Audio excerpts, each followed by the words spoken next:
An Afrocentric critic, a pretentious prick who discovered that the shiki with embroidered detail and embraced it as a holy grail, once asked me why I write sonnets. Why do I choose a foreign style of writing? Without igniting my anger, but peaceful as a hymn, I told him it's as foreign as a language, so while I'm writing in English, why not write a few English sonnets? Use that form of ancient beauty to tell my story.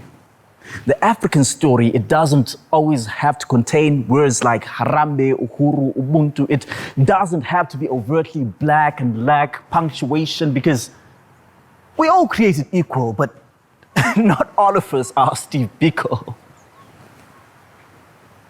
So I will write sonnets as full of promise as the emptiness of our pockets, and send them to the moon like rockets with a prayer that time remembers us. We will stitch the rags in our fabrics with imagery as colorful as our imaginary relics of freedom. If I can't smile, then let me have a simile. We will choose to use, reuse, abuse Shakespearean, Patrician rhyme schemes so we don't skim into reality the bloody graffiti screaming, kill the old cock in his hand. So we don't get too pissed off by this bullshit and turn into matadors. We'll take the blank page as a metaphor for infinity, defiance, tenacity, shouting silently that although we have grown narrow, the cannibals sucked our marrow and left our bones hollow. Let the winds passing through them whistle a ditty, not of pity, but so pretty the world will stop and listen to the crimson cry of the canary, with a thorn in its heart, draining its vein, but refuse to let the cry of pain compose its last breath.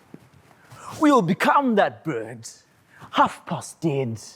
Exhale beauty from our lungs, kiss like the French and speak in tongues. Tikangane kukangwane vanu vakuru vatsika huru setsika yemabunu. And not question if this is the huru that was meant by the small voice of the spirit medium sent to enlarge the vision of freedom beside the Pungwe fires. Eluded by desires, we'll recite verses to desist, spin the imagination, resist the temptation to speak blasphemy with closed eyes so we don't see the enemy who looks like a mirror in the light of suffering. We will write for the memory of our brothers still wandering the streets of foreign society in search of dignity. Music is no longer the food of love, but play on! So we forget our lovers and cease wondering if they still love us. Stop the mind from chewing the cud like hut and exercise the thought of her, selling my black love to a white man for a green card. Mara sethethe kasakhulume, igoli mthethe kasabuyi, uzophindela ekhaya sengumuyi. But still I dream of her beauty while doodling in the gloomy light of the roomy space whose emptiness I pace, craving your face, your grace. You are the first lady this resident of misery ever called love. I will write of you so my spirit doesn't starve and kill my body before it's time.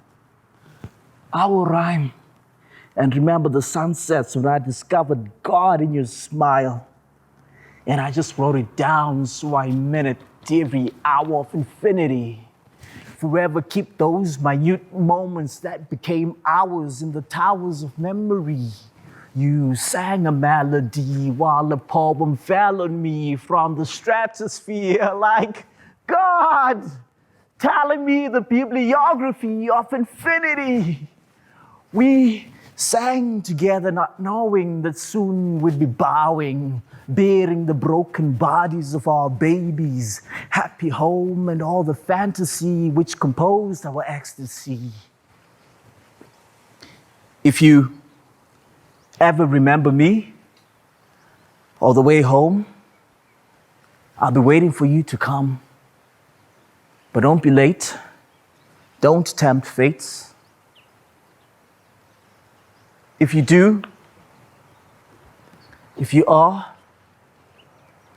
There's a notebook in our secret garden, laden with words worth more than the wisdom of sages. For you linger to live forever between its pages.